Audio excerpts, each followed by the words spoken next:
Hi everyone, Bandanner here. I hope you're all doing awesome. I hope you had a fantastic holiday and had a great new year for those who celebrated. Welcome to 2024, where we're now going to look back at 2023. Today I'm doing my own little version of the Game of the Year Awards, or Bandanner's Game of the Year Award, so Geoff doesn't sue me. And no, I won't be cutting off anyone in the middle of their speech with this screen. Okay, yes, I accept that partially that is because I don't have anyone accepting the awards, but on the bright side, it means things will just go faster. This is an opportunity to go back through all the games I've played in the last year, and the ones I've made videos on. Some of them might be ones I haven't made videos on, and are just things that I've played myself. And you can feel free to disagree with my choices in the comments. In each category there are a maximum of 4 nominees, some categories will have less. Without further ado, let's get into it. The first category of nominees is for Best Real-Time Strategy. The nominees are Great War: Western Front, Starship Troopers: Terran Command, Stronghold: Definitive Edition, and Last Train Home.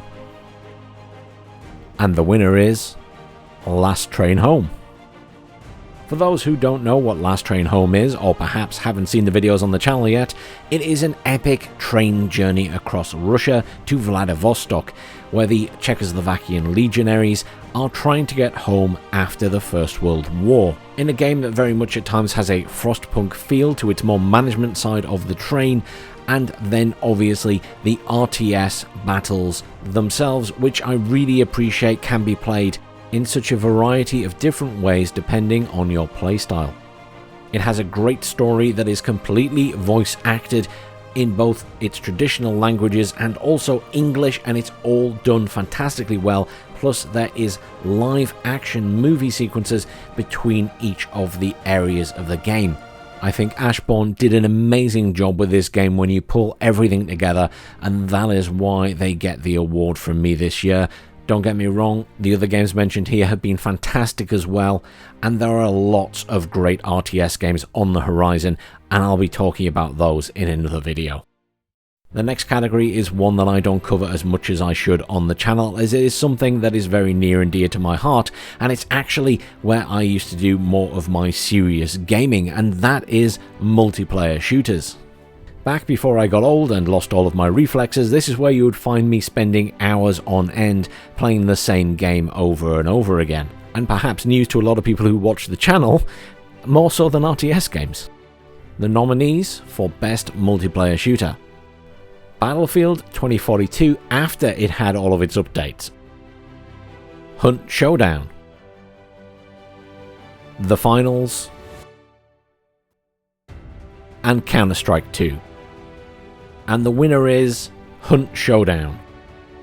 Hunt Showdown, for those who have never played it, is an extraction shooter of a more tactical nature. It is not based on running and gunning like you would have in the Finals or Apex Legends. It is for the most part a lot slower paced. Each individual shot counts for a lot because one hit can kill, and the game's use of sound is second to none.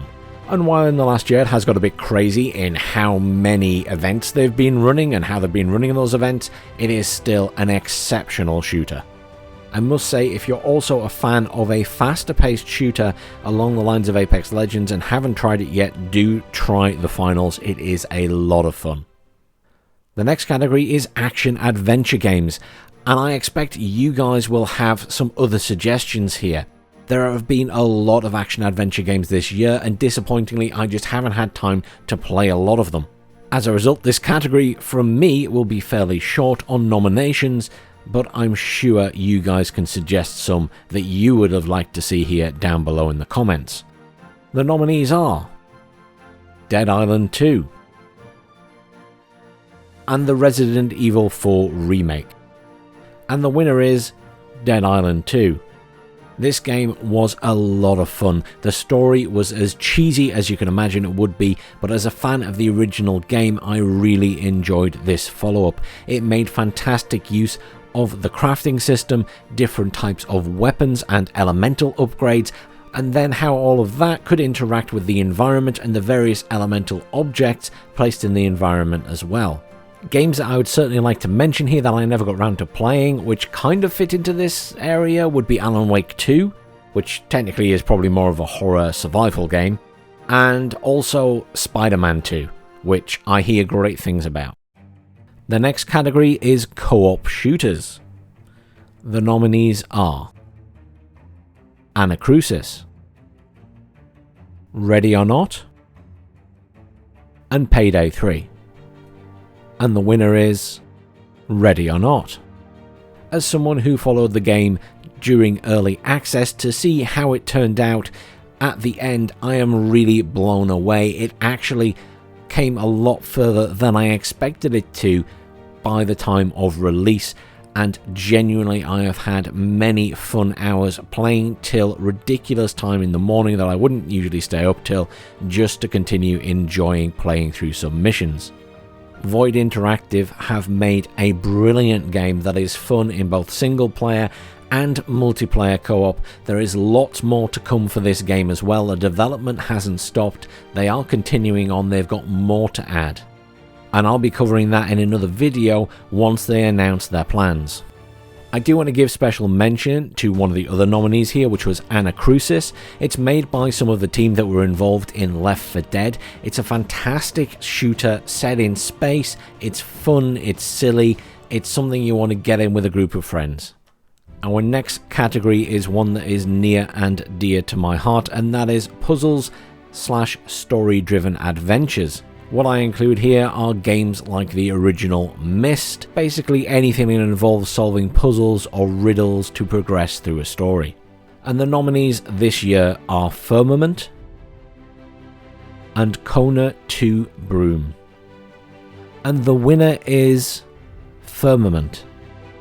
I will say this was the most difficult category for me to choose the winner, and I've gone back and forth several times on who the winner would be. Both of these games that I've mentioned are absolutely fantastic if you enjoy games with puzzles and a sort of story driving it in the background. And while they are both amazing games, they both had their little flaws, and that's what made it so hard to decide which one was the winner. I ended up on Firmament because I cannot fault Cyan for their amazing world building. They often leave you with more questions than answers in their games, but it always leaves you wanting more.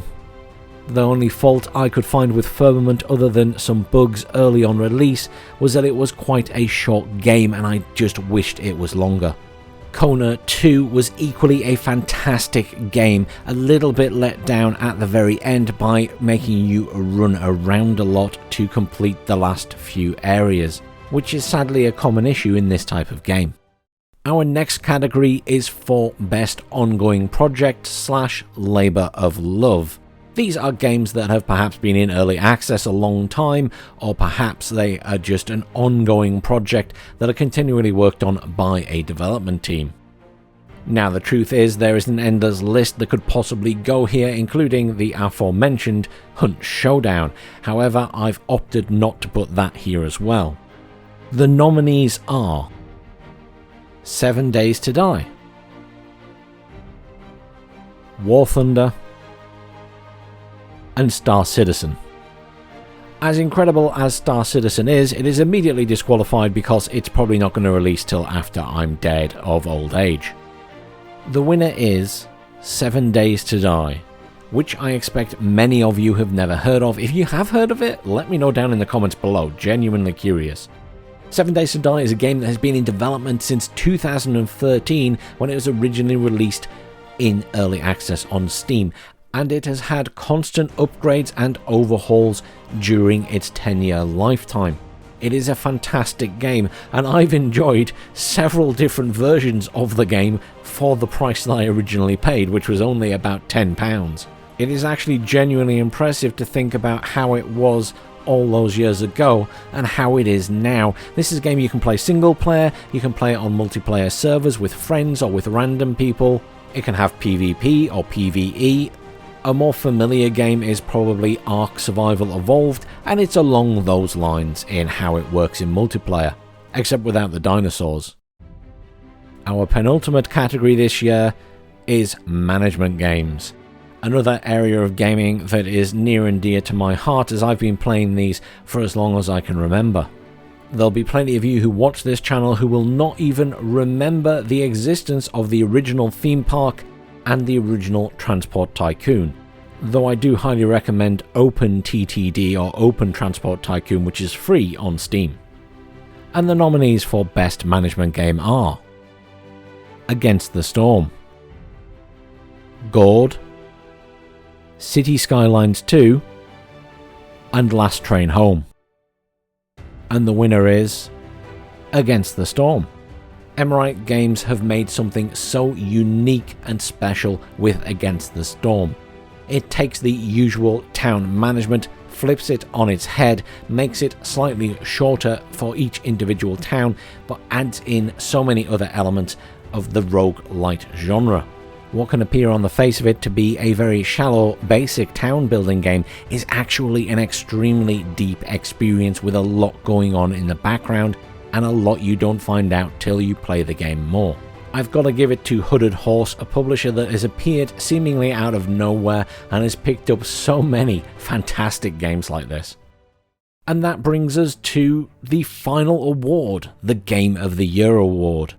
And most years I think I would have a small list of nominees here, but this year there is simply no competition in my eyes.